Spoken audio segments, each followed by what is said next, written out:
Assalamualaikum warahmatullahi wabarakatuh. Perkenalkan, nama saya Nur Malasari Tampu Bolon dari jurusan Pendidikan Biologi 1 semester 4 Universitas Islam Negeri Sumatera Utara. Nah, di sini saya akan menjelaskan fisiologi darah dan sirkulasi darah.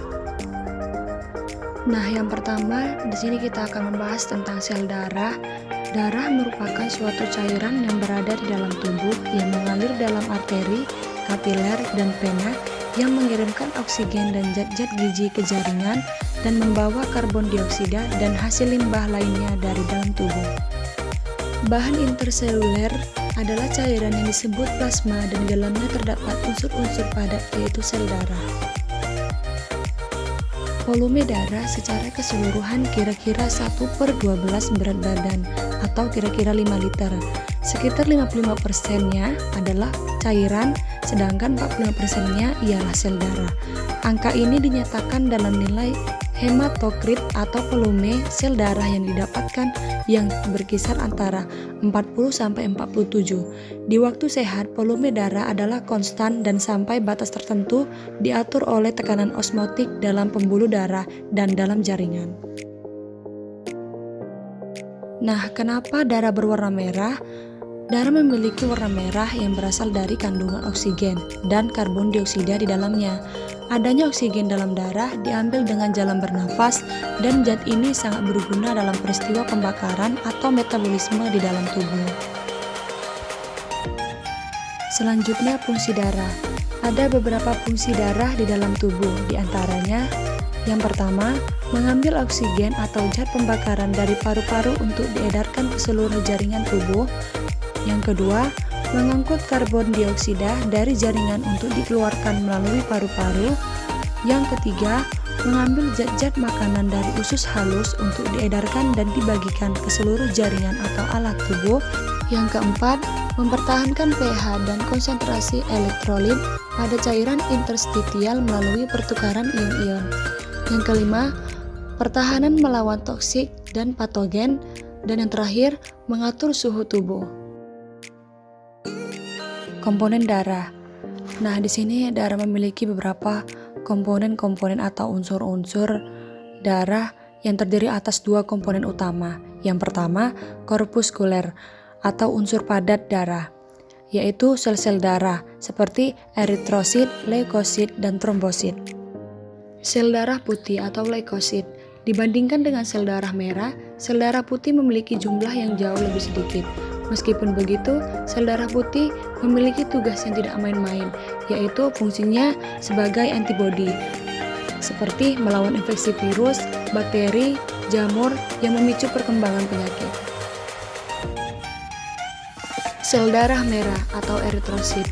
Jika plasma darah menyumbang sekitar 55-60%, maka sel darah mengisi sisanya, yakni kurang lebih sekitar 40-45%. Trombosit atau keping darah. Sedikit berbeda dengan sel darah putih dan merah, trombosit sebenarnya bukan sel, melainkan sebuah fragmen sel berukuran kecil. Trombosit memiliki peran penting proses pembukaan darah atau koagulasi pada saat bagian tubuh terluka. Selanjutnya, plasma darah, masih dari bagian komponen darah. Plasma darah merupakan komponen darah yang berbentuk cairan. Plasma darah mengisi sekitar 55-60% dari volume darah dalam tubuh. Sirkulasi darah. Sirkulasi darah ada 3. Yang pertama, sirkulasi sistemik. Yang kedua, sirkulasi pulmonial. Yang ketiga, sirkulasi koroner. Sirkulasi sistemik. Sirkulasi sistemik merupakan sirkulasi darah yang mencakup seluruh tubuh. Sirkulasi ini berlangsung ketika darah yang mengandung oksigen mengisi serambi kiri jantung melalui vena pulmonalis usai melakukan pelepasan karbon dioksida di paru-paru.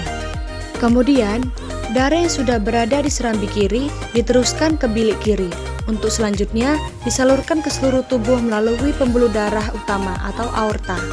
Lalu, darah yang dipompa melewati aorta akan terus mengalir hingga ke bagian paling tepi di seluruh area tubuh. Setelah menyalurkan berbagai zat yang dibawanya ke sel-sel tubuh, darah akan mengalir kembali menuju serambi kanan jantung untuk mengalami proses pembersihan darah.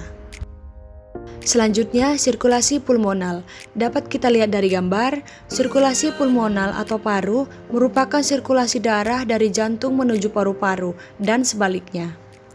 Sirkulasi ini berlangsung saat darah yang mengandung karbon dioksida dari sisa metabolisme tubuh kembali ke jantung melalui pembuluh pena besar atau pena kappa. Lalu, memasuki serambi kanan dan diteruskan ke bilik kanan jantung.